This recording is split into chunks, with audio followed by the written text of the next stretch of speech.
Hello, today on my channel you will hear an amazing story about life. I hope you enjoy this story. This one struck me to the core. Honestly, I still can't forget it. Enjoy watching. Sarah, a spectacularly well-groomed blonde girl, thought she was unlucky in her personal life. It's been 2 years since she graduated from high school, and the goal she set for herself is still not achieved. And there is not even a hint that it will happen in the near future. So reasoned the girl, sitting in the back of the restaurant after her work shift. She bet on her looks. Back in high school, when they were choosing a profession, Sarah had firmly decided to become a kept woman. She wouldn't work like her parents, working most of the week for pennies. She would go to restaurants, have fun in clubs, relax, riding on yachts and lounging in the sun by the sea. The pitfalls of such a lifestyle did not scare her. Could she then imagine how unusual the demands of the rich could be? The clouds lifted over Sarah's head after she passed her final exams. Sarah scored so low that any admission to university was out of the question. Then her parents said that from now on they would not pay for the lifestyle she was striving for. Let her live and eat, but for pocket money she would earn it herself. At that moment, Sarah realized that from now on these people are strangers to her, because the people closest to her are always ready to support and help. And how, tell me, she will look for wealthy suitors, dressed in cheap rags from the market. The carefree life was over. Finding a job turned out to be a challenge. No experience, no knowledge. All dirty and low paid, like a cleaner or kitchen assistant, the girl rejected immediately. Appearance, on which she had counted so much, turned out to be out of order. There were, of course, places where she would be accepted with pleasure, but Sarah didn't want to go there. She was determined not to get involved in promiscuous relationships. Yes, it would give her experience, but it would also give her a bad reputation, which she would not be able to wash off. No intimacy, she said, once again trying to get a job as a waitress, and she'd be shown the door. The girl was angry, disappointed, but she didn't give up. Day after day, she pounded the thresholds of establishments and firms in search of work, until finally she came across Quiet Harbor. It was a small restaurant on the outskirts of the city. The girl voiced the main requirement, and in return received others. To be always beautiful, but without vulgarity. Charms do not sparkle, and on the acquaintances do not ask for. Under such conditions, to the rich clients will not be pimped out, but now the money was more important. Sarah agreed. To some extent, the girl even liked the job. Nothing that here the salary is not very large, and she, as a person, no one notices. But the tips allowed not to count every penny and even leave the amount to her parents for food. Only they didn't take it, and the money was saved in a glass jar on the dresser. Soon Sarah allowed herself to visit a luxury boutique and imagine herself a millionaire's wife. Stepping on the throat of the toad strangling her, she bought a dress. Just one dress, but what a dress! She would be ashamed to wear it to a place where the golden youth of the city hung out. Sarah continued to chase her dream.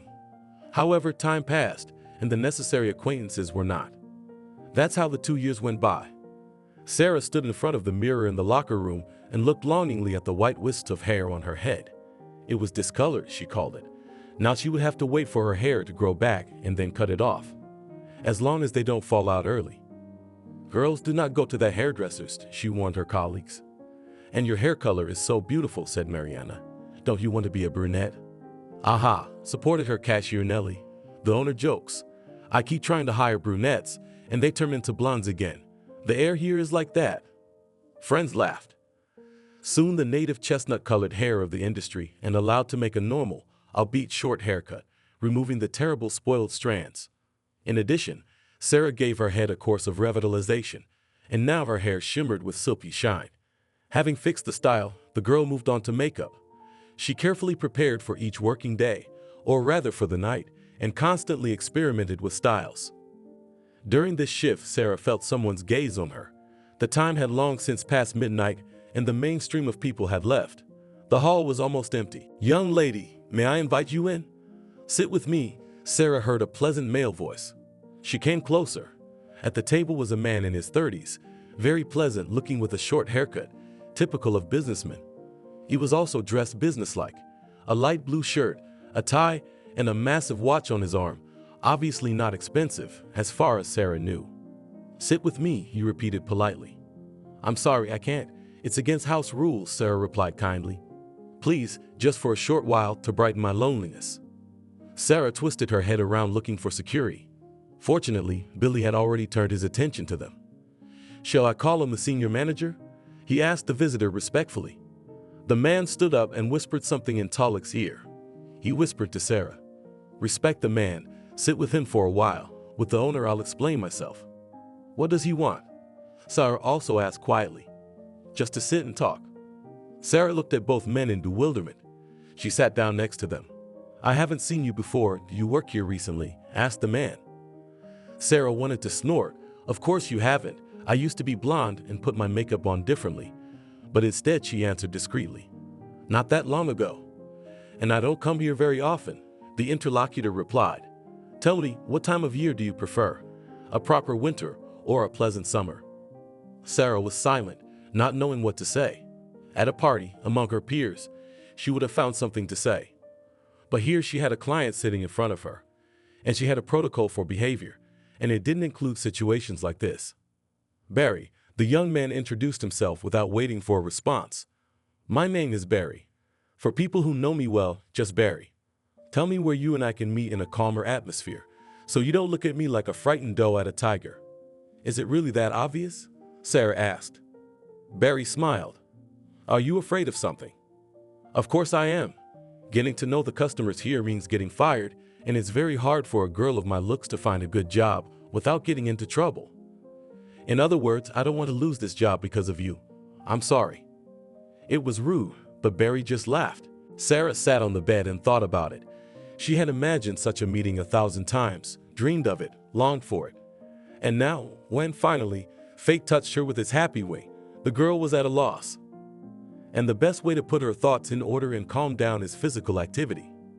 Sarah put on jeans, a t-shirt and a hoodie with a zipper, threw a sports uniform in her backpack, and headed to her favorite fitness center.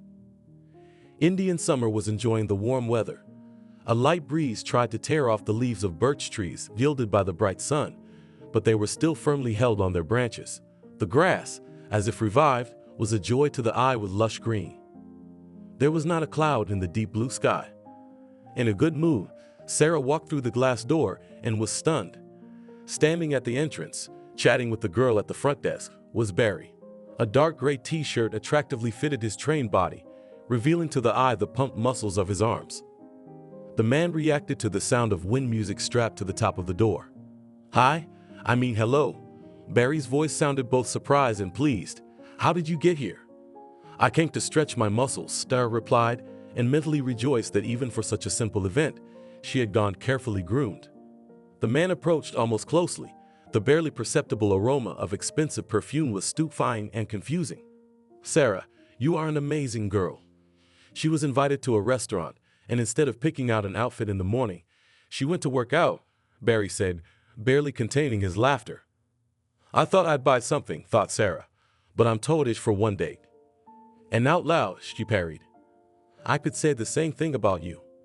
"Let's just say I'm here for business reasons," Barry justified himself and turned to the reception. "This girl's on me." Sarah was spinning in front of the mirror, scrutinizing herself before the meeting. She suddenly remembered her graduation outfit, which was a delicate lilac color. It was a satin fabric that covered the savory parts of her body, and the second layer on top was a decent dress made of transparent chiffon. The floor-length skirt fell in soft waves. Every step or breeze of the wind revealed slender legs. Again in front of the mirror spinning around, "At your party gathered," grumbled Mom. "When will you stop running around and take your mind? Your classmates are already in their second year, and you have only men in your head." Sarah turned around. "I work, provide for myself, and even bring you money. Everything is just the way you wanted it. Please stay out of my personal life with my father."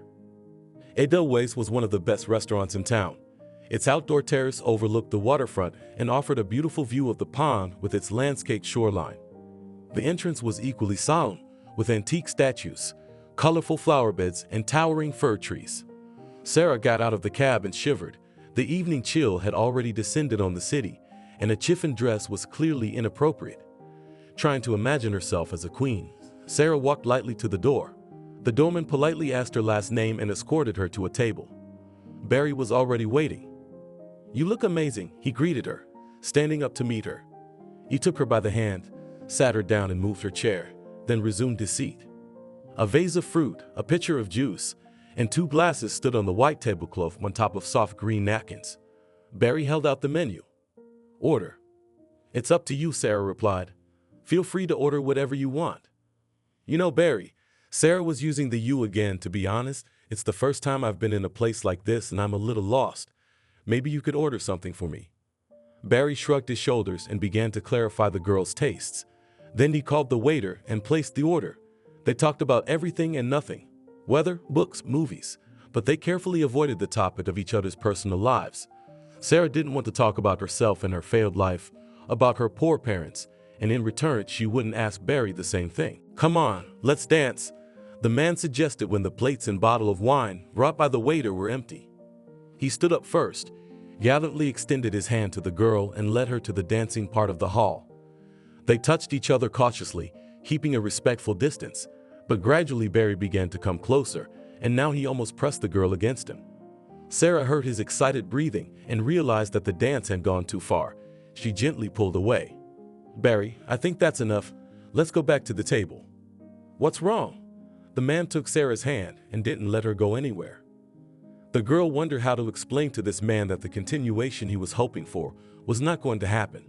She used to blow off her peers with graceful, sometimes boorish expressions, but she was afraid to use such a method with Barry. Still, if he continued to pester her, she would have to be more forceful. They stood in the middle of the dance hall, with couples circling around them. How silly, thought Sarah. "Barry, I'm sorry, I should probably go. I shouldn't have agreed to this date," she said disappointedly. "Why?" The man was puzzled. "You're too pushy. I'm not like that. I'm not like that." The man led Sarah to a table, sat her down, sat next to her. "Did you really think that after the restaurant I would take you to bed?" He asked me directly. "You think so highly of me." Sarah was embarrassed by this frankness. Barry ordered dessert, but they ate it in silence. They hadn't spoken since the incident. Sarah mentally went over all the tricks she had used to seduce him, but with some sixth sense she realized that it was better not to experiment with Barry. They went out onto the terrace, but Sarah was not interested in beauty. Barry threw his jacket over her and put his arm around her shoulders. "You'll freeze," the girl said. "Not next to you," he replied quietly. The drunken wine was clouding the mind. Sarah wanted to cuddle up to that muscular body and warm herself in his arms. It was a miracle to keep from doing anything rash, and she realized it was time to end this date. Barry didn't object. He called a car and walked the girl to the exit. They exchanged phone numbers. Lastly, the man placed several large bills in the girl's hand. For a cab, he winked with a smile, ushering her into a car he owned with a private chauffeur. Surprisingly, he called again, and then again, and again. Barry's courtship had been very romantic, but as a sponsor he was revealing himself gradually. Gifts became more expensive, and the amount left for Sarah after a date became larger. She was always met at work by a car with a private chauffeur, flowers, and chocolates. One day he invited her to a big social event. Before that, he introduced her to a woman who began to teach Sarah the rules of social behavior. He took her to a boutique for the chosen few, where it's impossible to get in without dating. Sarah didn't even know there was such a place. Trying on outfits reminded her of a scene from the movie Pretty Woman, a dream come true. Sarah considered the going out as a kind of exam and tried hard not to let Barry down. She got a tremendous pleasure from this event. It is necessary to communicate with the cream of society. She waited anxiously to see if Barry would invite her again. If he did, her exam was a success. And he did. Now Sarah was worried that Barry drove her home each time without asking her to spend the night together. Had she been too rude to blow him off at the restaurant? But she was also afraid to offer herself first. Time flew quickly, and the first snow covered the ground. "Do you want to go somewhere warm?" Barry asked. "Anywhere in the world. I have a week's free time." They went to the sea. Sarah was nervous. She knew how this trip would end. He wouldn't take her home tonight. They rode on a yacht, went on excursions, and their table in the restaurant every day was filled with exotics and delicacies. The girl let Barry pull her closer and closer to him. Finally, he carried her to his bedroom. But in the midst of his caresses, Sarah suddenly became frightened. She shrank back against the headboard. "What's wrong?" Barry asked worriedly. "You see, I don't know how to do anything. You're the first man I've ever been with." Barry froze, the amazement on his face changing to delight. He pressed the girl gently against him. "Don't worry," he whispered affectionately, "we'll make it work. My girl, my Sarah." They hadn't talked about their personal lives like this in a long time. Barry seemed to avoid the subject as much as the girl herself, and now he was taking her to meet the family. They drove out of the city and soon turned into a new, still under construction cottage village. Only very wealthy people could afford to buy a house here. This whole area, Barry said, as if giving a tour, was built and is still being built exclusively by our firm. There's a lot of work to be done. The village is growing. Soon it will reach the city.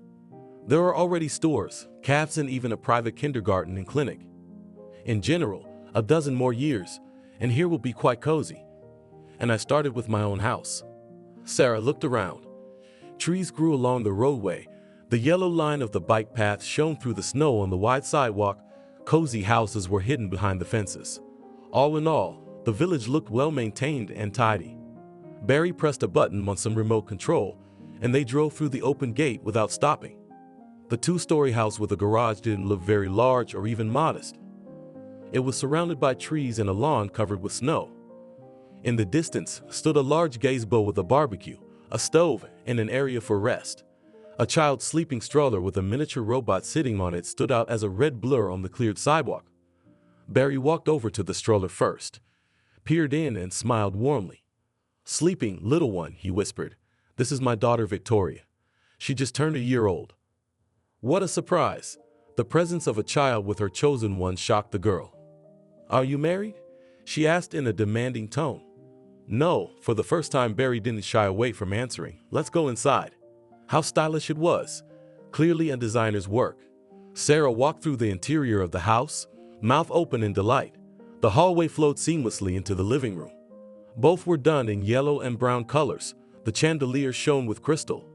One large floor-to-ceiling window, covered by a white airy curtain, stood out from the ordinary windows. By its side stood a massive dark table with carved legs and upholstered chairs in yellow tones. "That's the dining area," Barry explained. "Over there, the kitchen, mostly for cooking." In the kitchen, a woman in her 40s was working at a long table in the center. Next to her lay a clipboard, which she glanced at from time to time. "Hello, Selena," Barry greeted her. She answered him with a nod of her head. "I'd like you to meet Sarah. Selena is my Victoria's nanny. She's been with her almost since she was born. And this here," he held up the clipboard, "is the video nanny. Have you seen the robot on the stroller? That's a camera. The picture and sound are transmitted here. Let's move on." "The fireplace," Sarah marveled. "Is it real?" "Yes, but I rarely light it. I've forgotten the last time." The delighted girl went to the fireplace. On the shelf above the hearth were a few knickknacks and a photograph in a simple wooden frame. Sarah involuntarily fixed her gaze on it. There Barry was cradling some girl in his arms. They were smiling happily. It seemed to Sarah that the girl looked just like her. The same cut of dark hair, the same cut of light brown eyes, and the same slightly elongated face. And even the features of this face seemed to look like Sarah's. "Who's that?" Sarah asked. "My wife," Barry answered. "You said you weren't married." "Not now." He walked over and put the picture down. "It's my past, and it's none of your business. Come on, I'll show you the house next." "Wait," Sarah suddenly became indignant. "So you're with me because I look like your wife?" Barry was silent, and that turned the girl on even more. "I thought you were interested in me, but I'm just a copy for you." She turned around proudly and walked towards the exit. "Sarah, wait." "Yes, you do look like her," Barry admitted. "If you don't like it, you can leave right now and we'll never meet again. But I like you too. You're amazing, you're gentle, you're pure. And so fragile." Sarah stopped. She didn't want to lose her rich lover, but it seemed humiliating to be around him as a substitute. "Can you give me time to think?" she asked. "Come on, I'll show you the rest of the house. There's an office here, a nursery, a bath with all the amenities, a staff room over there. Upstairs are bedrooms, dressing rooms. Let's go downstairs." The stairway to the basement was hidden in a nook you never know it was there. Barry went down quickly, flicking a light switch. Sarah followed in reluctantly, and she gasped. Half of the space was taken up by the pool, or rather the place for it. Spot lamps shone from above like stars with a bluish light. A short wall was occupied by an image of open space. the competent illumination creating a sense of reality. Barry walked over to the wall and pressed some kind of button. The view changed to a rainforest and the light from the overhead lamps turned yellow. The next picture was of the sea. "There are a couple more paintings here," Barry said casually, and here he walked along the long wall, opening the doors on it. "Sauna, locker room, another one, it's empty. I haven't been down here in a long time. There's a lot of unfinished work and dust. If you become the owner of this house, you can organize it as you like. There's also the roof, which is a mess, even though it was supposed to be a winter garden, but you can do what you want." "Do you want me to live here?" Sarah asked. "Listen carefully. I want a wife and my daughter a mother. I propose to you to make an agreement. I create a secure life for you, and you fulfill the specified duties, plus some other little things." "I don't get it. What do you want from me?" "I want a wife," Barry repeated patiently, "to fulfill my marital duty and to accompany me wherever a companion is required by status.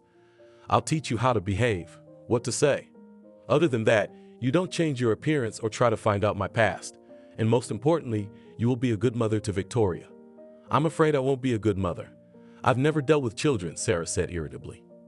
"You'll have time to adjust and learn. Selena will help. I want Victoria to be surrounded by a mother's warmth and care, to see you as a role model. If you have the desire and love for the girl, the rest will work out. I understand you need to think about it. Will a week be enough? If you don't let me know within that time, I'll understand." "Did you have that wife living with conditions too?" Sarah asked unhappily. "Just said you stay out of my past." "I'll think about it," said the girl proudly. "But if anything, you will remove the picture from the fireplace." 3 beautiful girls were sitting in a cozy cafe. Sarah had gathered them. She had met Barry and his lawyer before, and they had discussed at length the details of the contract she would have to sign before the marriage. Barry seemed to have thought out every situation and put every little detail in there. Sarah, for her part, had also made some conditions and privileges. "These are his requirements," Sarah summarized her story, "and frankly, I'm a little scared to agree. But think about looks," said Mariana, sipping her cocktail through a straw without hurry. "If a millionaire told me that he likes only bald girls, I would shake my head twice a day. I really would."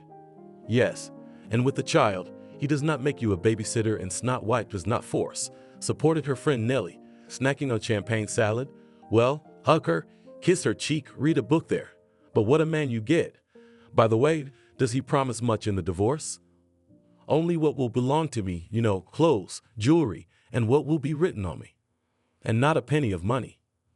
"None at all, or as he sees fit. Will you tell me what to do?" Sarah begged. "Agree or fuck him and look for someone else." "Do you have someone else in mind?" Nellie asked politely. Sarah sighed heavily. Barry had already partially introduced her to his social circle, but it was unlikely she'd be able to approach them. "I don't know," expressed her opinion Marjane. "I'd agree. Do you think others will have better demands? And someone also needs to give birth to an heir. By the way, he doesn't demand you to give birth. No, he doesn't even allow accidental pregnancies, only with his permission and consent. That's good, or you'll lose all your beauty with a belly." The friends talked for a long time, reminiscing about the past, wondering about the future, and washed the bones of acquaintances and strangers. By the end of the meeting, Sarah, who was quite tipsy, made a final decision. Sarah, a spectacular brunette of 22 years old, left the expensive boutique in an elite shopping center in a rage. She had to embarrass herself so badly. Tapping the heels of the latest model boots on the mirror floor, the girl hurried to the exit. Her head was full of curses. "Asshole. Bastard," he promised. He promised. Wait till she gives him a hard time. Sitting down on the seat of her silver Volkswagen, Sarah thought. Anger was still bubbling in her soul, but her emotions were gradually cooling down. The problem wanted to be solved urgently right here and now. Sarah took out her phone from her leather purse. "I'm busy right now," the answering machine said in a monotone voice. "Leave a message after the beep. I'll call you back." Sarah tossed the useless gadget on the passenger seat, started the car, and drove home. She spent the rest of the day nervously pacing the room. Everything irritated her. The huge mirror above the fireplace, the floral arrangement on the far wall, the soft cushions of the sofa with their yellowish hue, and the fluffy carpet on the floor. From the kitchen came the pungent smells and clinking of dishes, and tonight Mickey, a heavyset man in his 50s, was the cook. That meant the restaurant was canceled tonight, and dinner would be at home. 3-year-old Victoria came in from her walk and rushed to her mother right from the doorstep, but stopped halfway. She turned around and wandered dejectedly back into the hallway to undress. Selena gave Sarah a scornful look and left to attend to the baby. Sarah tried to call her husband again and again, but heard only an indifferent answering machine.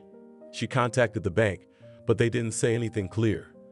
She tried to cry to her rich friends, but they were busy and only invited her for a cup of coffee in the evening. Where are you, Nellie and Mariana? Sarah suppressed a feeling of nostalgia. She herself had cut them out of her life for lack of common interests. Having tried all the options in an attempt to calm down and not getting what she wanted, the girl dialed the cherished number. "Hello, my favorite, without even trying to hide her mood," said Sarah. "Hi, sweetie," cheerfully answered the phone in a man's voice. "How are you? You sound sad today." "You have no idea how angry I am today," Sarah frankly confessed. Not shy in expressions and giving free rein to her emotions, she colorfully described both the problem and her opinion of her husband.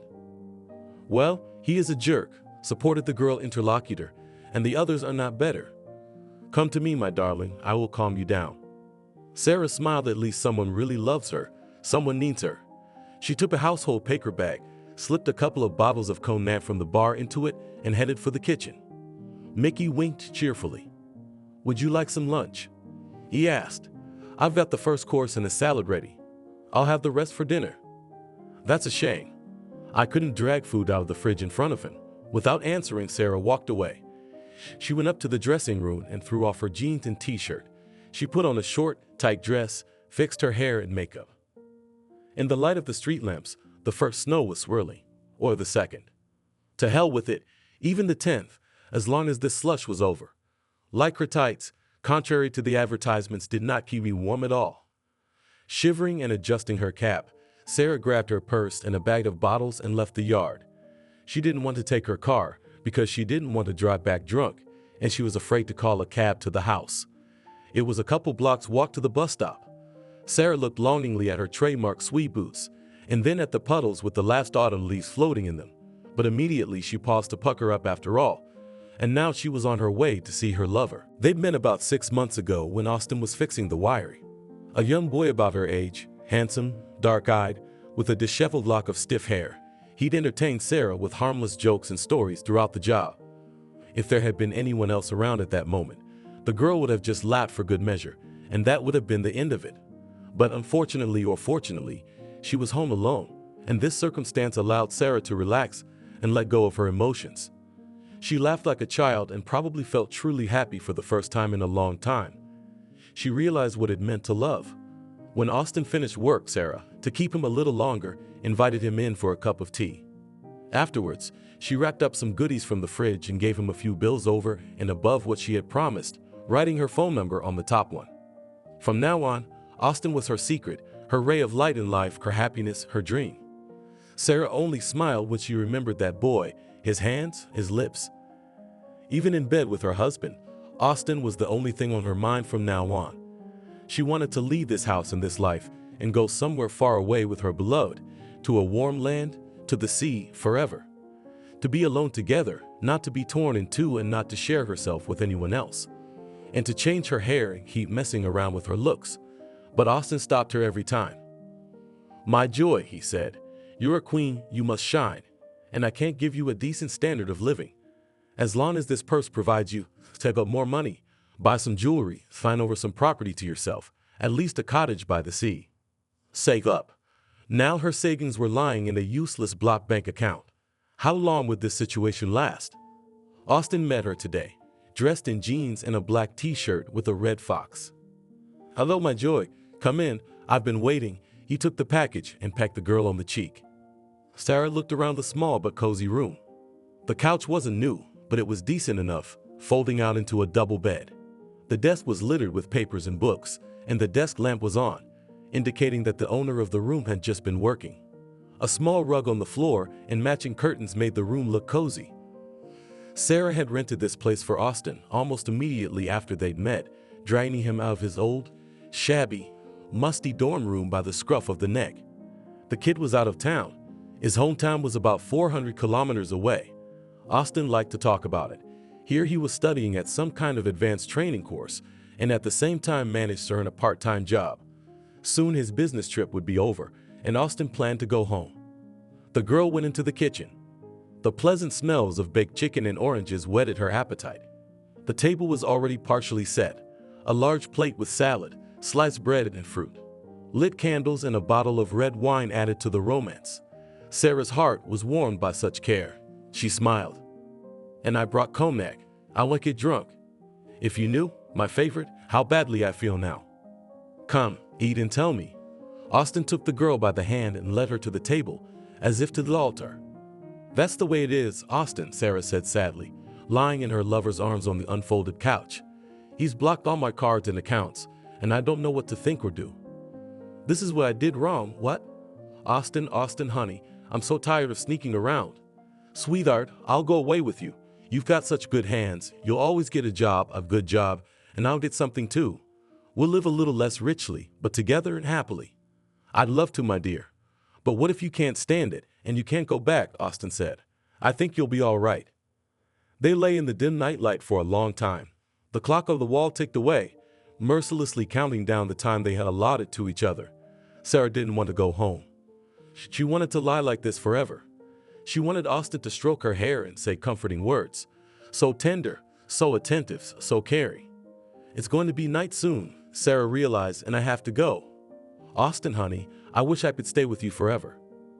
"Come on, I'll walk you out," Austin replied and kissed the girl tenderly. Sarah got home well past midnight. Without undressing, in boots and coat, she went into the living room. Her husband was already at home. He was sitting on a nasty yellow sofa in the same clothes he had come from work in. Pants, light blue shirt, tie. His jacket was lying next to him. "Where have you been?" he asked Sarah tiredly, staring at the fireplace. "What do you care?" she snapped at him. "Where can I be when you've blocked all my cards?" Sarah was indignant, but no longer angry. Wine with brandy, a thick dinner, and a tender embrace did its job better than any sedative. Barry took his eyes off the fireplace and stared at his wife. His eyes were filled with concern and surprise. "And yours too?" he asked worriedly. "What do you mean, yours too?" Sarah sat down on the couch beside him, unable to keep her feet up. "Barry, explain to me what's going on. You promised. Remember what you promised." My clouded mind couldn't formulate a coherent thought. "Are you drunk? Go to bed. I'll explain tomorrow morning." "No." Now Sarah was suddenly angry. She swung the purse she was still holding and hit Barry on the shoulder. He rose sharply and intercepted the girl's arm, preventing a second blow. Then he scooped up his wife and dragged her up the stairs and into the bedroom. There he threw her on the bed and then threw a pillow lying on the chair. "Here, tear off all the evil on it and sleep it off. We'll talk tomorrow," he said grudgingly and left the bedroom. Sarah woke up with a wild headache and thirst. Yesterday's event seemed like a nightmare. "Does my husband know that I have a lover?" the girl thought in fear and jumped out of bed. She was still in the same smart dress and street boots, with her coat, hat, and bag lying on the floor. Feeling disgusted, Sarah changed into a robe and walked out of the bedroom. Carefully, she descended the stairs and, ignoring the bathroom, crossed the living room to the dining area. Her husband was eating breakfast. "Good morning," he said calmly, as if nothing had happened yesterday. "How are you feeling?" Sarah sat down at the massive dining room table and wrapped her arms around her head. "I think I overreacted yesterday," she said. "I can see why," Barry grinned wryly. "I called the bank today and found out everything. Anyway, the situation is this. We have a little problem at the firm. Well, small problems. They're solvable, but they take time. In the meantime, the bank has seized all our accounts. I never thought they'd do the same to you. But I guess they figured since you're my lawfully wedded wife, you and your husband should share the responsibility. I've asked him to unblock your card, but now you'll have a certain and not very large amount to spend. This is not my request, it is the bank's request. Please understand, a lot of things will have to be cut back now." "What are you going to do now?" The anger was building up, and Sarah started to raise her voice. "You can't do anything at all, can you? What does this have to do with me? I have nothing to do with this firm of yours. When you married me, when you signed that prenup, you gave me guarantees. It's not even profitable to divorce you now." "Did you want to?" Barry reacted sharply. Sarah froze, feeling a chill run up her body. A prickling thirst with a bitter taste was in her mouth. "Mickey, get some water," Sarah shouted in a commanding tone. "Mickey's a cook, not a servant," Barry shouted, stood up and poured water from a jug on the table into a glass. "Here, drink it, and don't think that if I don't say something I don't know about it. I told you, the difficulties are temporary, the accounts are frozen as a precaution, not because of bankruptcy, and eat something, maybe you'll start thinking." Barry slid a plate of vegetable garnish and finely chopped meat to the girl. As he walked away, he stopped and, without turning around, added, "I thought you and I would discuss expenses together under the circumstances, but I see that I will have to decide everything myself. From now on, we'll eat at home, whatever Mickey makes. Selena won't be coming in as much as she used to. Maybe it's for the best. You've stopped doing things with your daughter, and it's in our contract, remember. Victoria's all grown up now. She doesn't need to be watched every second. Oh, and by the way, the resort trip is canceled. I've already put our yacht and beach house up for sale." Yesterday, in her anger, she'd imagined and replayed in her head 100 times what she'd say to her husband. How embarrassed she felt in the boutique when she tried to pay with a block card. How ashamed she'd apologized and left her new collection under the slanted glances of the sales girls. Now the fear that her small but intimate secret would be revealed was icy shards sitting somewhere inside, paralyzing her will and thoughts. Was Austin right, and was she really afraid of losing her well-fed, secure life? After breakfast, Sarah went up to the dressing room. There, on the bottom shelf of the closet, her jewelry was stored in a safe. She opened one jewelry box, then the second, and dumped its contents on the floor. Raked everything off the shelves. Earrings, rings, bracelets, necklaces, chains, whatnot. Gold and silver set with precious stones, including diamonds. How much could all this wealth be worth? Thought Sarah. How long can one live on all this? She went through the jewelry again and again. Then she picked up her phone and began searching for similar items on the internet.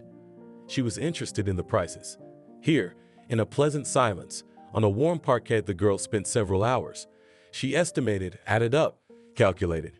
The final sum inspired optimism and hope. Gathering the jewelry back and closing the safe, the girl went to one of the drawers with underwear. She opened it and stuck her hand to the far wall. There were $5,000 bills in thick wads. Sarah had realized from the beginning that she needed to have a financial safety cushion independent of her husband, and the only way she could provide it for herself was in the form of cash. For 2 years she had been saving up her savings, withdrawing from the amount she was given without her husband noticing. It was time to count the bills. In the morning there was a note on the empty dining room table. "Take a walk with your daughter. I'll be home late, hisses. Your husband, Barry." Sarah irritably squeezed the piece of paper into a ball and tossed it into the hamper. Missed. The girl sat down at the table and thought, I wonder what her husband is up to. Did he really have such serious problems at work, or was it just an excuse to limit her spending? Does he have the right to do that? I'll have to reread the prenup carefully. And did he really know something? Sarah was weighed down by the uncertainty, but going in first was guaranteed to be a burn. Delicious smells wafted from the kitchen, fueling an already demanding hunger. 3-year-old Victoria sat on a high stool at the long cutting table in the center. She was rolling some sausages out of the dough and laughing joyfully. "Oh, Mommy's here!" the little girl exclaimed excitedly, unable to pronounce the words. She jumped up from her chair and hugged Sarah. She shuddered at the touch of the child's hands, soiled with dough and flour. She gently pulled the girl away from her. "Hi," Mickey said cheerfully. "Are you going to eat? Victoria and I are making pancakes." I'll feed Mommy," Victoria declared. "All right," Mickey said. "Here, take a pancake.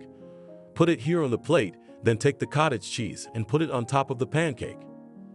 Wrap it up like this." The cook went back to the stove and Victoria climbed back onto the high stool and began to do the show manipulations. Sarah watched the girl's hands and satisfied face, her clothes and hair getting dirty. "Oh my goodness," she thought. "Do I have to wash it all up later?" The girl sat down on a chair nearby and immediately a small lump of cottage cheese flew into her face. Trying not to show her squeamishness, Sarah brushed it away with her hand and, overcoming the urge to slap the little girl's hands, smiled strangely. She couldn't afford to do the wrong thing. Mickey, Salima, and even the housekeeper who came in were tacit observers and reported to Barry everything that happened in the house in his absence. There wasn't even any need for cameras. But they never did that to Sarah. She was a stranger to them. I'm going to go wash up and clean myself up, and you go unwrapping the pancakes, Sarah said and left. The situation did not suit the girl at all. If she was going to live with no money and housework, it was better to live with her lover. Sitting down on the edge of the bathtub, Sarah took out her phone and dialed the number dear to her heart. "Hello, my dear," the familiar voice warned her soul. "I'm a little busy right now, but a couple of minutes for you will be found. Talk to me." "I'll try to come to you tonight," Sarah said. "There's a situation, so I'll tell you all about it later." The day wasn't working out. Sarah couldn't bring herself to eat the pancakes that had been rolled up by the children's hands. She went to the refrigerator and was amazed at how different the contents were. Previously, there had been whole sticks of sausages and smoked meats, vacuum-packed slices, several kinds of cheeses and jars of caviar, exotic fruits. Right now, almost all the space was taken up by vegetables and leftover cooked dishes from the evening in pots and pans. Sarah pulled out a piece of half-eaten sausage and made herself a sandwich, brewed some coffee and retired to the dining area. It was good to have Selena. Sarah had gone days or even weeks without seeing her so-called daughter, and she didn't miss her. Dealing with a 3-year-old terrified her. How did she live these 2 years? How did she manage to show her husband care about the girl? In fact, with her not communicating.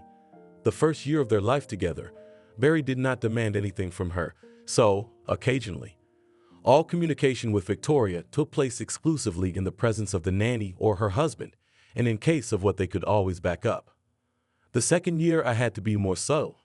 She refused to spend time together under the pretext of business or fatigue. Turns out being a kept woman is a lot of work. The obligatory visit to the spa once a week, to fix her hair and nails, to prepare herself for the next important meeting. Sarah deliberately stayed longer in the stores, ostensibly choosing a new dress and jewelry for the next outing, and to sit with friends or go to the club. She is also a human being and regressed. In total, almost 4 months were spent at resorts and traveling. In addition, Sarah pleased her husband well, and he did not interfere with questions. Again, she carved out hours to talk to Victoria when Selena or Barry were around. The latter was her favorite. That was her way out. She hadn't even considered the option of loving the girl.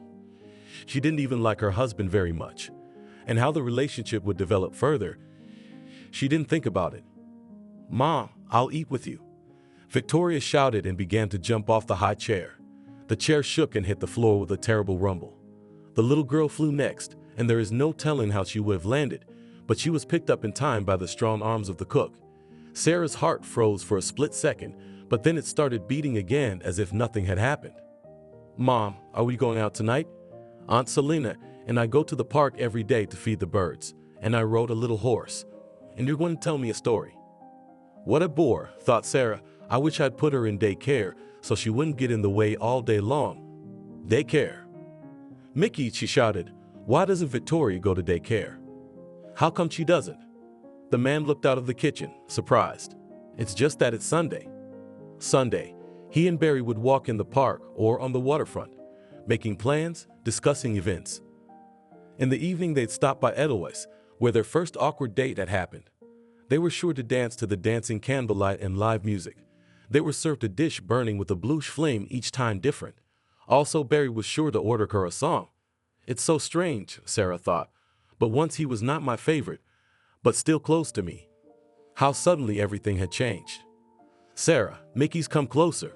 The girl needs a walk in the morning, then she'll go to bed. It's not my whim. Barry told me to tell you." "Okay, I understand," hiding her irritation, Sarah replied. "Tell me, does she get dressed on her own, or does she need help?" "Come on, little squirrel," Mickey said. "Mommy wants to take you for a walk. Show her how you can dress yourself." Victoria shouted and ran into the nursery. "No, this is not a child, but a punishment." Sarah came back from her walk furious. Why had she put on those thick-soled shoes? So she wouldn't feel bad walking through puddles in them. They're old, bought 3 months ago. They would last until spring, or rather, they would stay on the shelf, and then the new collection would be on sale, and she could throw them away with peace of mind. But how heavy they turned out to be. Victoria wouldn't let her stand still for a second, and she was always trying to run away. Sarah didn't just have to walk, she had to run. She had to jump. And now her legs were falling off. And the jacket? It's made of some special fabric with silver threads, and now it's splattered with mud. Yes, it was old too, almost a year old, but it was her favorite. The girl's sorrowful musings were interrupted by a whimpering Victoria. "Shut up," quietly hissed Sarah at her. "It's sickening without you." But the little girl only sobbed louder in response. Sarah irritably, with sharp movements, began to tear off the girl's outer clothing, bad-mouthing Selena. When she got to her pants, they were damp through and through. There was water in her wellies. Her t-shirt and hair were damp, but not because of the puddles, but because the girl was sweating. "Mickey," Sarah called out. She was at a complete loss. What to do next? She could use all the help she could get, all the advice she could get, even from the cook, but no one answered the call. Of course, he's in the kitchen, rattling dishes wherever he hears them. Sarah, struggling to move her legs, dragged herself to the kitchen. No one. It was just Sarah and Victoria in the whole house. She would have taken her anger out of the girl now, but Sarah was more than sure that the public rooms were bugged, probably the dressing room too, and even the bathroom. A cold sweat broke out at the thought. Sometimes she forgot her precautions and called her lover from home. But the girl quickly pulled herself together. What she had done could not be undone. She had to think about what to do next. She undressed the girl completely and took her to take a warm bath. Victoria whimpered and resisted. "The hell with you," Sarah thought. "Let's go, let's get her dry, eat and go to bed." She sat the girl down at the baby table and went to get some clean clothes. When she returned, she saw that Victoria had fallen asleep with her head resting on her arms folded on the table. Sarah sighed heavily, picked up the baby and carried her into the nursery. She turned on the video baby monitor on her tablet. Now she had some free time to rest and recover. Sarah plopped down on the yellow hotel couch and opened the messages sent to her. Her friends were making plans for tomorrow. Replying to nothing, Sarah disconnected her phone and wondered, should she tell them what had happened? Would they give good advice? Or, on the contrary, would they tell her husband about her doubts, and then Yurka would get to her in no time? No, I don't think so. Let them hear about it from other sources. Let them think that she endures all the hardships of life, confirming her love for her husband. Sarah. Mickey interrupted her musings. These damp clothes have to be taken from the hall to the washing machine. The maid won't be here until next Saturday. It's not like she's going to be here for a week. Sarah reluctantly scraped herself off the couch. On the one hand, she was annoyed at the cook's command. On the other, she needed someone to help her. Arguing with such a man would be costly, so she would diplomatically tolerate him for now. Then she would complain to her husband. Sarah looked at the pile of damp children's clothes lying in the hallway, picked up the pants with 2 fingers and carried them into the bathroom. On the way, the soiled panties fell out of them. Sarah almost threw up. Oh shit, it dawned on the girl, I didn't even put this little brat on the potty after the walk. She threw off her dirty clothes and rushed to the bathroom. Sarah ate lunch in the kitchen. She didn't have the energy to drag the plates to the dining room table. Picking at last night's salad with her fork, she wondered how she could sneak off to Austin's tonight. They put her on the back burner and she'd never get away. Mickey was tinkering around the stove and humming softly. He must have taken the dirty pants out of the living room too. Unless they'd made it to the washing machine by themselves. Mickey, overpowering herself, the girl turned to the cook. Would you mind sitting with Victoria tonight? Just for a couple of hours? I'm going crazy with her. I need to get away from her. I want to go to a club. I'll pay you. Go have some fun, the man replied. I understand that it's hard to get used to it. Victoria woke up cranky. In vain, Sarah tried to put her on the potty, dress her or take her to the kitchen. The baby responded to any touch with a loud bellow. Exhausted, Sarah sat down in the high chair. She covered her head with her hands and monotonously repeated, changing from a whisper to a scream. Shut up, shut up, shut up. The remnants of her mind were sounding an alarm from somewhere far away. The cameras were here. But right now, Sarah didn't care. She rushed out of the room, closed the door so she wouldn't hear the child's bellowing, and dialed the babysitter's number. Selena, hello. Can you come over? What's wrong, Sarah? I'm out of town right now, she answered. Victoria, she's sitting there howling. I don't know how to calm her down, Sarah said irritably. Try petting her, hugging her, comforting her. She's very fond of affection and kind treatment. Like all children, Nanny replied. Talk to her, she is a human being, not a doll. Selena, Sarah pleaded, hearing the deafening roar even through the closed door. Please come, I'll pay you. I have money. How much do you want? Sarah, if I wanted to, I couldn't leave my business and come here today. I've been asked to babysit another child. I can give you the number of an agency, see if they have any babysitters available, but I have to let Barry know." Notifying her husband and admitting her failure was the last thing Sarah wanted to do. She was still hoping to salvage her arrangement. On the other hand, why? Everything's falling apart, and what's left of it has to be saved. It's time to get off this sinking Titanic. How long does Austin have left? 3 weeks? It's decided she's going with him. She'll take the money she's saved up so Barry can't take it away, just to get through the 3 weeks without showing you've got a penny to your name. All the jewelry was hers by contract. The phone rang, the nanny sent the number as promised. Sarah looked into the bedroom. The girl was no longer crying. She was lying on the bed, sobbing slightly audibly and hiccuping.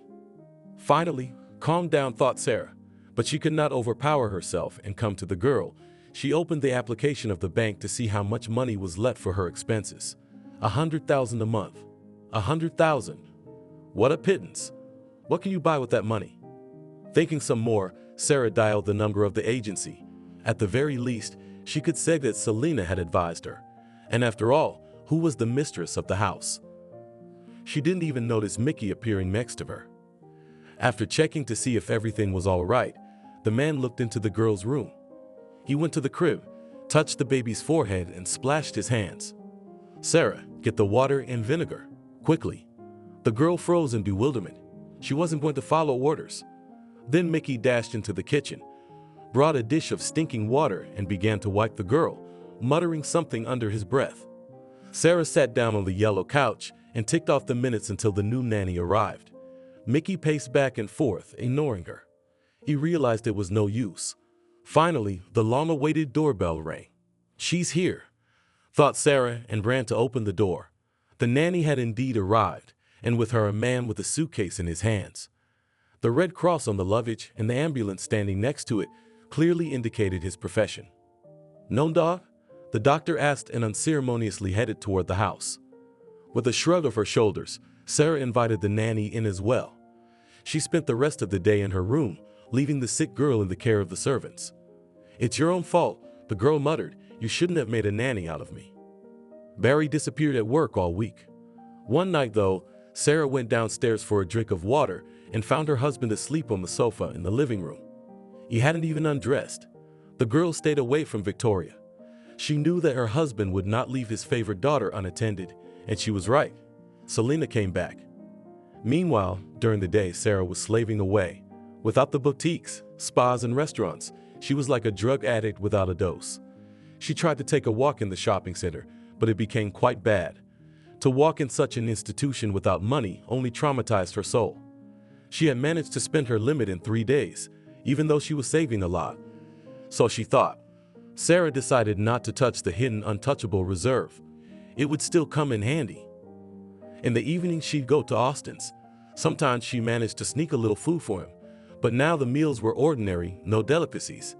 Sarah complained endlessly to her lover about her unbearable life. "Austin, I'm counting the days until you and I leave, and they just keep getting longer and longer. I'm going crazy." The young man consoled and gave advice, but at times it seemed to her that Austin was completely indifferent to her state of mind, referring to the preparation for exams. Searching for more money, Sarah slowly began to rummage through her husband's rooms and clothes. Wrinkling her nose, she shoved the $1,000 bills back in. The change wouldn't even be enough to go to a cafe. On Austin's advice, she looked for papers that might be of some value. Then Austin said they could be sold back to her husband. That's how she came across the prenuptial agreement that had been tossed on the shelf. She flopped down on the bed and began to scrutinize the lines. The girl was looking for at least some clue on which it will be possible to sue for money or property in a divorce. And on one of the clauses, she broke into a cold sweat. According to the agreement, when the marriage was dissolved, Sarah would keep all of her belongings, no matter how valuable they were. Jewelry, clothes, even the Volkswagen she could keep, but only on one condition, the most important condition Barry had set for her. She had to fulfill her maternal duties to Victoria. Shit, damn it, how could I not have noticed before? How I forgot. Sarah was indignant. Even if she took the jewelry with her now, Barry could argue it in court, and Sarah had no doubt that he would definitely come for what was his and would not give a penny for nothing. What was 400 kilometers to him when more than 30 million was at stake? And she had a plan. For the last 2 weeks, she would show herself a good mother and do it in front of acquaintances and strangers, wherever after they could confirm her words. On the one hand, she realized the absurdity of the idea, but on the other, it was at least a chance, a straw she was trying to grasp. Selena and Mickey were surprised at the change in Sarah's attitude toward Victoria, but they remained delicately silent. The girl read stories to the baby and played toys with her exclusively in the nursery, under the watchful eye of the baby monitor. She donated a $5,000 bill from her stash for entertainment on walks and buying treats. Sarah demonstrated her love for Victoria in front of everyone she knew, friends, neighbors, parents at daycare. Her well-honed skill of quick introductions and life experience helped her to organize entire performances in crowded places. They ended with 5 or 6 new phone numbers on the list. But if anyone knew how much effort Sarah made not to give away her true feelings, how much nerve it cost her every time she went for a walk. Restless, not too active 3-year-old Victoria did not sit still for a minute. She was always running and falling somewhere, hiding and getting lost, climbing on various slides and trying to jump off. And she was always laughing. And she also asked her mother backpack to take everywhere with her favorite soft toy. It was a bunny about 30 centimeters high, white, with pink ears and paws, dressed in a blue turtleneck. She and Barry had bought it somewhere in Europe. On walks, Victoria took her pet out of her backpack, slacked it on damp benches and dirty roundabouts, dipped it in a glass of juice, and shoved it under the noses of small dogs walking peacefully on a leash. Too bad we can't put a collar and leash on her too, Sarah thought. Did you enjoy the walk? Every time Selena, whom the girl had deliberately not taken with her, asked. Yes, shouted Victoria. It was so much fun with Mom. An exhausted Sarah, having given the baby to Selena, went to the bathtub to clean the white coat of the hair and console herself with the fact that soon everything would be over. In her spare time, she was working on an escape plan. It would seem easier to throw things into a suitcase and leave proudly. No one would not forbid or stop. But for some reason, Sarah was afraid that Barry or his guards would start shaking the luggage and find cash, and there was a good amount of about 25 million. Besides, she didn't want her escape to be discovered at once, so she slowly, so as not to arouse suspicion, began to transport the most necessary things to Boston. At night, she began to have nightmares. Sarah dreamed of Victoria falling from a height, breaking her bones, or even dying. She was being interrogated by her husband's security detail with special scrutiny. How she misses the train and, panting, runs after it, while the bag on wheels bounces funny on the sleepers. Sarah woke up in a cold sweat, fumbling around the double bed, hoping to snuggle into the strong male shoulder of Barry or Austin, whatever. When she couldn't find anyone, she'd get up and go to the dressing room to go through her riches. It calmed her down. And in the morning, she would start all over again, socializing with Victoria, the contrived friendliness and slanted glances of the servants. But time does not stand still, and now the long-awaited day X is very close. Having sacrificed another $5,000, Sarah bought a travel bag. The day before the escape, she carefully filled it. She put some things on the bottom, then stacks of banknotes, and covered it with things again. She sneaked into the garage, trying not to get caught by the surveillance cameras, and went to the train station. There she put the bag in the luggage room. Her hands were trembling slightly, and her heart was ready to jump out of her chest. Tomorrow, everything would happen. The night was particularly painful in terms of dreams. Rolling around on the bed, Sarah waited for morning. She went down to the bathroom to clean herself up. "Mommy," she heard a happy voice say. What a pestilence, she can't sleep, Sarah thought, and answered aloud. "Hi, baby, how are you?" Victoria began to chirp something, but Sarah was not interested. "Where's Selena?" she asked Mickey, who was at the stove. And why wasn't Victoria at daycare? It was the nanny's job to get the girl ready in the morning. Sarah couldn't bring herself to get up this early. "The daycare center is quarantined and Selena took the day off," answered the all-knowing cook. "You're so great with the girl that she's decided to do her own thing." The devil? Almost swore Sarah out loud. How to slip away without arousing suspicion. The train was leaving at noon. Time began to count down. Sarah threw a hateful glance at the girl, and then her head felt as if something had switched, as if it had blown a fuse that held back all the negative emotions towards Victoria. She would punish the girl, she would punish her husband. She'd get revenge on them. Let him have as much grief as she had in the last 3 weeks of her life. He eats in restaurants with his partners, and she eats this homemade, bland food. Trying not to show her excitement, Sarah went to the bathroom, and from there she shouted, "Victoria, sit down to eat and let's go for a walk. Maybe you shouldn't go out today." Mickey asked worriedly. "There's a blizzard coming through the window." "It's not far, we'll go to the local cafe," said Sarah. "Then don't take the car," Mickey advised, but the girl just waved it away. The youth's backpack, a la Sackloaf, was ready to take an important load. Sarah realized at the last moment that it was better to leave the boxes in the safe. Why? She couldn't explain it herself. Pulling several heavy freezer bags from the kitchen, Sarah carefully filled them with jewelry and stacked them in her backpack. She lined the perimeter with corrugated cardboard for rigidity and protection. She tossed the oversized cosmetic bag with its contents on top for secrecy.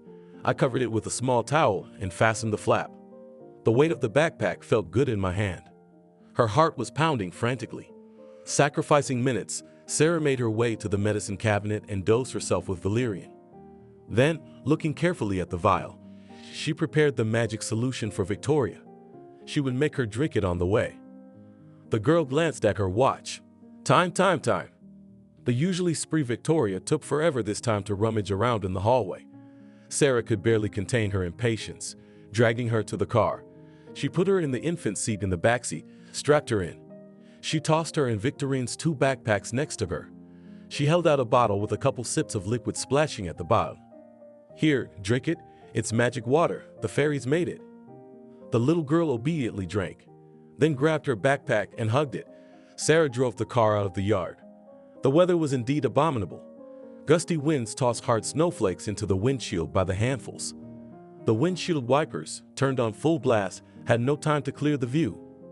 White snow flew up in jagged clumps, worsening the already poor visibility. Sarah stepped on the gas, and the car skidded slightly. You can't accelerate in these conditions. The girl twisted the steering wheel like a madwoman, trying to keep the Volkswagen on the road. Thankfully, it was the outskirts, and there were no people willing to walk in such weather. Then it will be 5 kilometers on the highway to the city, then through the city. I've got to make it. 2 hours to spare. Standing at the intersection on the main road, Sarah watched the cars as if to emerge from the snow shroud, crawling past and again hidden in the thick veil. It was difficult to cut into this flow. The girl pressed the gas and turned the steering wheel. It seemed to fit, and even without problems. She drove the car, trying not to lose sight of the red lights ahead. Victoria was squirming and sniffling in the back. Whatever, she should be asleep soon, as long as the dosage wasn't too high. Sarah didn't want the girl to die, if only because she knew Barry's reaction with 100% certainty. There are all sorts of people in his security detail, including badasses capable of following any order. The girl was thinking so hard that she didn't notice the stop light on the car in front of her. She swore and sharply pressed the brake, but the car only wiggled backwards, not wanting to stop. To avoid a collision, Sarah twisted the steering wheel toward the curb. The VW spun and plowed into a snowdrift. The compacted snow quickly damped the low speed, preventing the car from flipping over or going into the ditch.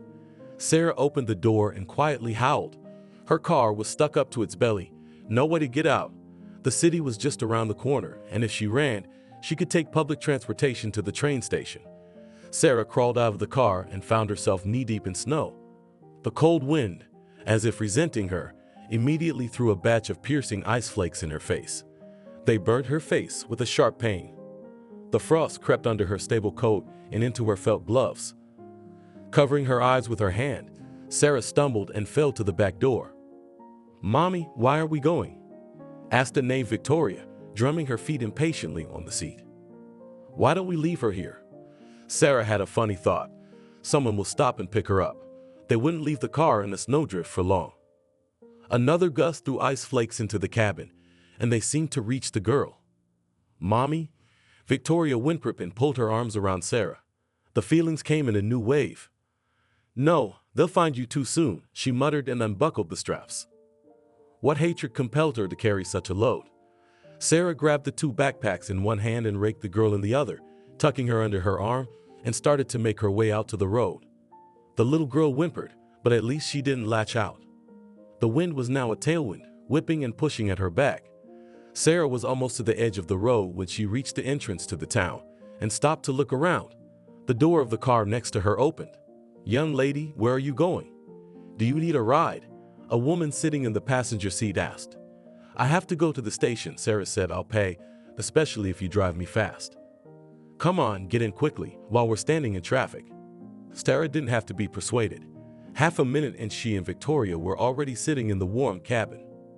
"Mommy," the little girl kept rubbing her eyes with her hands. Now, Sarah stroked her head and held her close. She went through her pockets, took out a $1,000 bill and handed it to the driver. "Is this enough?" "Please, we're late." The man looked questioningly at his companion, and she nodded. They reached the station without any adventures, though not quickly. "Oh, she fell asleep," the woman said, looking at Vika. "Let me help." She put the baby on Sarah's shoulder and handed the backpacks to her. In this part of the city, the wind was not so vicious, and the icy drops fell in the slanting rain. The girl had already learned the station area, camera locations and blind spots by heart. Here was just such a one. 2 benches drowned in snow and surrounded by mossy Christmas trees. Behind them, the suburban train station building.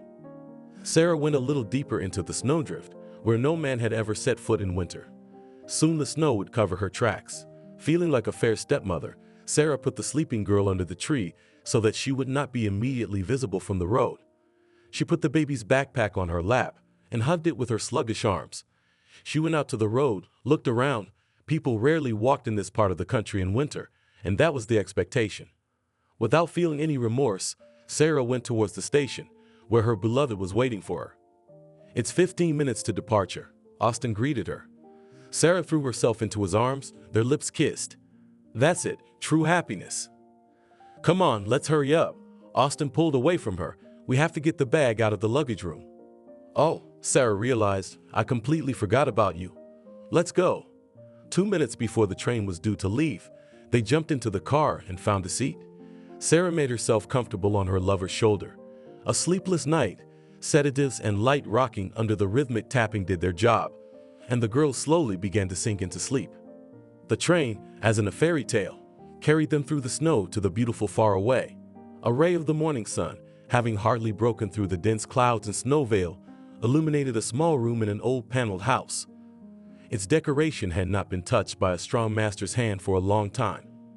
The paint that had peeled off the window frames lay in pieces on the cracked windowsill next to an old flower pot, the plant in which had long since withered and hung over the edge. The faded chintz curtains were torn from their fastenings and hung in shapeless old rags. The tarnished gray ceiling and the walls were covered with mold. The linens that made up the beveled bed were worn to holes. The closet doors were torn off their hinges. There were icons and a small volume of the Bible on a worn table next to a water-filled glass and packets of pills. A man sat in a chair next to it. He could well be called an old man because of his slumped back, gray hair, and deep wrinkles. His long, unshaven face and staring eyes gave away the weariness of life. The old man rolled around on his bed all night and only dozed off in the morning. It was then that he saw this vivid, memorable dream. Then, looking at the gray ceiling and remembering the details, the old man could not understand for a long time whether it was a dream or real. They were walking on a green lawn, flooded with dazzling warm light. On either side of the green lawn rose a mighty wall of trees. Their tops clung to the clouds, a light yellowish mist hiding the horizon. They were himself, Anthony, and his long-missing daughter Sophia. Here she was a very young girl of about 16, ghostly in a white airy dress. "Daughter, when will you finally invite your father to your house?" asked the old man. "Wait, Daddy, it's not time yet," she replied, laughing.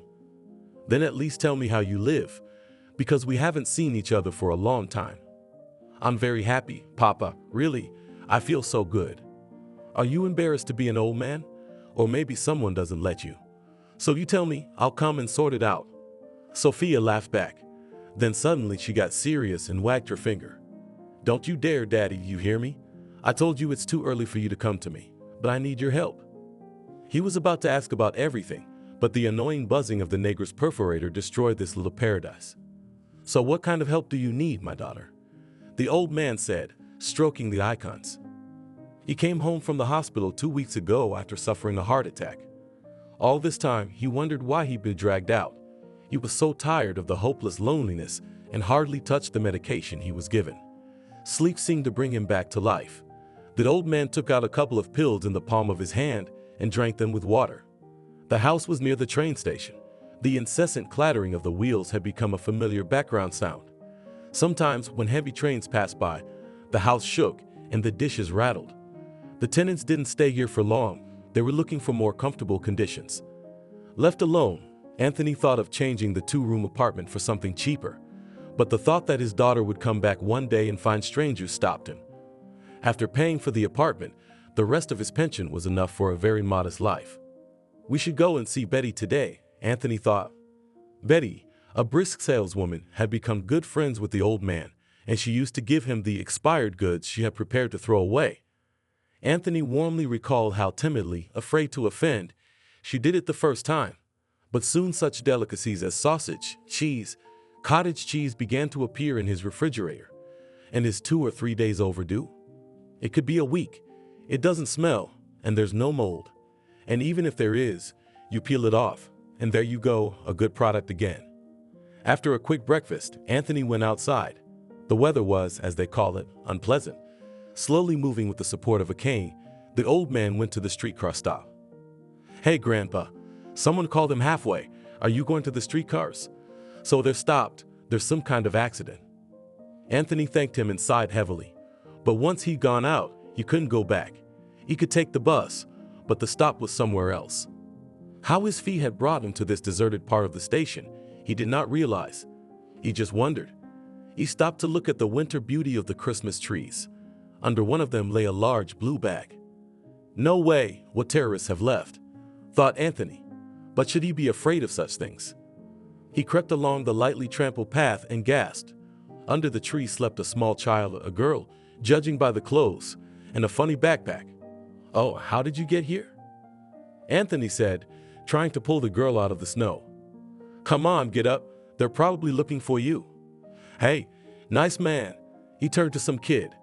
"Please help me carry the girl to the station." Here, sit down next to the radiator." "Thank you." Wailing, the old man shook off his find. When the snow melts, the girl will get wet. He touched her cheeks and her hands were icy. He warmed her palms with his breath. He took off his boots, cleaned them thoroughly and put them on the radiator, followed by warm socks. "No, I don't think my feet are too cold yet. What the hell happened?" Anthony began to look around. The crowd was going about its business. People were wobbling or running, shouting or sitting quietly, staring at their phones. No one cared about grandfather and granddaughter. Let them warm themselves. The station is common. It's not a pity. We should give her to the police as a lost person. And Kate's mom had already run off her feet. But time passed, and no one announced the search for the child. The girl began to wake up. Anthony looked at her and realized he wanted to be near her. Always. Protect her from harm and give her happiness. But where would he go? A sick, poor old man. "Mama," the little girl called out. Now, quietly, so as not to attract attention," said Anthony. "Get up, let's go to Mommy." He put on the girl's socks and boots warm on the radiator, and they left the station. In the fresh frosty air, the girl finally woke up and walked beside in a sprint. "That's his dragonfly," thought Anthony with kindness. Eye and eye is needed. His Sophia at that age was the same. And not only at that age. The old man left the girl in the room and went to the kitchen. "There is milk and cereal. We can boil porridge." He was absorbed in the process and thinking. Meanwhile, the room was silent, a suspicious silence for an active little child. Trying not to bang his cane too hard, Anthony cautiously peered into the room. What he saw stunned him. The small patch of old shabby room looked like an illustration from a Latin book. A girl sat in the center, surrounded by glittering piles of jewels. Every now and then she took out of them a ring shimmering with different colors, or a chain glittering with gold, and tried it on herself, sniffing with eagerness. The sight of the scattering of precious metal and stones made Anthony's legs weak and breathless. He realized there was a fortune here, and more than one. "Is Mama here?" the girl asked carelessly. Barry was finishing his report when there was a knock on his office door. The visitor was Harry, an old Army friend, formerly a GRU officer, now the firm's head of security, but more of an agent at large. "We found her," he said. "Bring her to my house. Both of them. Barry ordered after hearing the report. Harry nodded and headed for the door. "Harry," Barry called out to him, snapping his fingers for attention, "take Selena with you." He waited until the door closed and walked over to the window. The foul wind had died down, and sporadic friendly snowflakes swirled in the air. The traffic congestion caused by the inclement weather would soon end. Most likely, the customers would arrive on time. In these 3 weeks, he had fallen completely out of life, trying to keep the firm afloat with his partner. Everything but the main problem ceased to exist for him. Sometimes he didn't realize whether it was morning or evening, and he only went home to tidy up and change his clothes. He'd pick up Mickey's carefully prepared containers of food to eat in between. But now, thanks to their efforts, the ripples beneath their feet were firm again. Anthony hobbled to the endlessly rattling sound of the doorbell. "Mommy, Bunny!" Jumping on the broken bed and clapping her hands, Victoria shouted joyfully. 3 people entered the apartment. A woman, to whom the girl immediately rushed with an exclamation, Nanny Selena, and 2 men with army dressing. The latter unceremoniously went to inspect the room. Anthony looked longingly at the scene. He realized that sooner or later he would have to part with Victoria, but the girl had been found by her loved ones, and that was the main thing. The old man went to the closet and pulled out 2 bags of jewelry on the table. "Here," he said, "this was in her backpack." Harry walked into the room where Celine was dressing the girl and whistled. "Where did this come from?" he asked, nodding at the bags. "I took them from my mom when I was in the car with her," Victoria said. "I took them to try on, and I put my bunny in her purse. This is going to be a surprise for someone." Harry laughed heartily. "Come on, grandfather, you're coming with us." "What do you need me for?" "Why, you'll get a reward for the find," Harry said, either jokingly or seriously. Barry drove home, knowing he was expected and that his guest was acting strange. The old man rushed to him from the doorstep. He scrutinized his face, tears streaking down his cheeks. In his hands he held the very same cherished photograph that Barry had returned from his study to the mantelpiece. Where is she?" He was pointing his finger at the picture of the girl, Barry's first wife. "Tony, where is she? Where's my Sophia, my little girl?" The ambulance from the private clinic had already left. Anthony, drugged, gradually calmed down and came to his senses. "She disappeared how many years ago?" he answered Barry's request. "I don't remember how long. She lived apart, rarely called, and we didn't realize it right away. We searched long and hard through the classifieds, the newspapers, the police. Nothing. My wife couldn't bear such grief, went sick, and then she went to heaven. After that, I became a pitiful shadow of myself. But the bony one won't take me, and I'm trampling this earth for nothing." Barry swallowed another lump in his throat. All this time he had been running from the past and chasing it at the same time. Keeping the memory alive and afraid to remember. Forbidden to speak, not because it was a secret, but because the memories were tearing at his wounds and tearing his soul to shreds. But now it was time. "We met far away from here," he began his story, 1,000 kilometers away, practically in a resort town. "I was on a business trip, working as a leading economist. When I saw her, I fell in love like a boy. She couldn't tell me anything about herself, amnesia after the car accident. No name, no family, no address. Her memory of the past like a blank slate. We waited to find her, we looked for her ourselves. I didn't have the opportunities I have now." Barry was silent. Then he took a vacation and spent a month driving his beloved around the city, through all the nooks and crannies, hoping that the memory would catch on some little thing and be restored. It turns out that without knowing it, he brought her back to her hometown. They were looking for her past there when they should have been here. "Where is she?" the old man asked in a colorless voice. "We lived with her for 4 happy years," Barry continued, feeling the urge to talk, to get the pain out of himself. "Everything I have now. Money, a house, I owe it all to her." He moved over to the old man on the couch and took his hand. "His pulse seems to have evened out, and the truth can and should be told. Be strong, father. She's no longer with us. She left this world during childbirth. The trauma of the accident had taken its toll." They were silent. All of them. Mickey, Selena, Harry. It was as if they wanted to honor a girl they didn't even know. The silence was interrupted by Victoria. She flew out of the nursery and screamed with joy. "Daddy, look what a bunny I drew. When Mom will bring it to me?" "I'm bored." "Is that her daughter?" Anthony asked in a trembling voice. "Yes," Barry answered briefly. Can I give her a hug? A week later, Barry was standing at the coffee table in the living room, looking at the documents the courier had brought from the forensics lab. Harry was sitting on the sofa with his feet up in the American way. His traveling clothes and the stubble on his face made it clear that he preferred the business trip report to a vacation. On the floor was a small sports bag in which the special agent had taken the payoff. "Well, what is it?" Harry asked in an indifferent tone. "A coincidence in the family lines," answered Barry. "He is indeed her grandfather." "What have you got?" He took the weighty folder from his buddy's hands and sat down in the chair. Lots of seals, signatures of witnesses, notary, lawyer, and Sarah herself. The girl had fully accepted Barry's terms and hadn't made a single correction. The final divorce after 3 months was now a mere formality. "Wow," Barry marveled. "You're insulting me, Chief," Harry said carelessly. "If I take on something, I do it.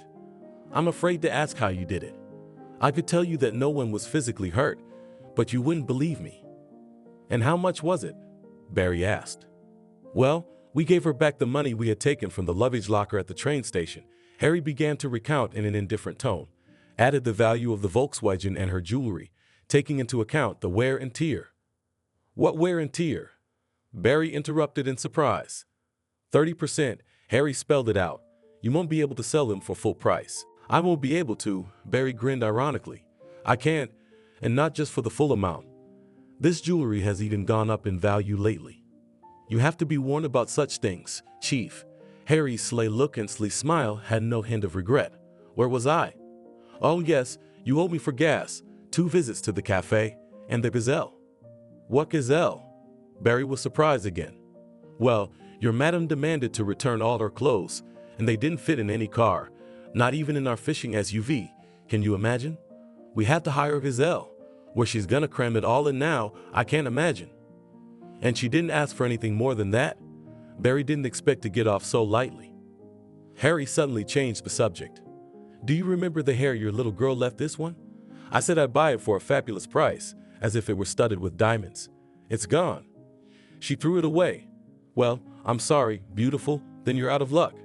Don't worry, Chief. The money she has now will last her the rest of her life. With proper savings, of course. By the way, I've got a surprise." Harry pulled a familiar hair out of his bag, carefully wrapped in a sealed bag that was tied with twine. "Wow," Barry marveled. "You said, where from?" "I hired every bum in town. It took me 5 hours to find it. Can you believe it?" Barry laughed and began to untie the rope. Harry shouted, jumping up from the couch. Don't untie it. It needs to be clean first." "I got it," Barry replied and put the toy aside. "I'm done," Harry summarized. He stood up, pulling on his sweater in a military fashion. "Permission to go." "Bye," Barry replied. Left alone, he picked up the bag hair and thought. The toy was dirty, torn in places. Nothing that wouldn't be cleaned up at the dry cleaners would remain as battle scars. And Selena would then come up with a whole story about how the courageous hair got home to his favorite mistress. Life was getting better. The business suffered, but not lost. Now it will not give the previous income, but the rest is enough for a decent standard of living. With many of the property had to part with, but Barry was not sorry. He was ready to sell the house as well, but he didn't have to. The house. Every inch of it reminded him of her and their 4 years together. He dreamed of building a palace for his beloved, but she wouldn't stand by. It was she who supervised the workers and the construction, checked the estimates, and she was the one who furnished the entire house. I didn't get it all done. It was with her support that he found the strength to quit his job and plunge into the world of business. What did the doctor say? With those injuries, especially to the brain, she should have died at the crash site. It was like she was living on borrowed time, like she hadn't done her duty on this earth, and she could die any minute, the doctor said. She knew, she accepted it, and she learned to live with it. Maybe it's time for him to accept reality. Who was he trying to deceive by bringing Sarah in with the expectation that she'd be a worthy replacement? Himself or fate? I wonder, if it weren't for the firm, how long would Sarah have lived with him? At a certain point, her appetites became too big for her to handle, and Barry had to take money out of the business. Victoria may have to grow up without her mom, but it's better than what he was trying to slip her. Barry didn't worry about his daughter's future. There would always be people close to her who would support her in any situation. Him. Selena. She had grown fond of the girl during this time, agreed to be called grandmother and to stay here. And she and Barry's views on parenting were surprisingly similar. Anthony, or Grandpa, his eyes brightened, his back straightened, and he grew wings. And Mickey, even though he's a walk-in, he's got a thing for the little girl. Together they'll manage. The man went to the mantelpiece and picked up the photograph. "Please forgive me," he whispered, looking at his beloved's happy face. "I made a mistake. I promise it won't happen again. And you please keep an eye on our daughter from up there, from heaven." Thank you for watching this video to the end. Subscribe to the channel. Like it, write comments if you like the story, and see you on the channel.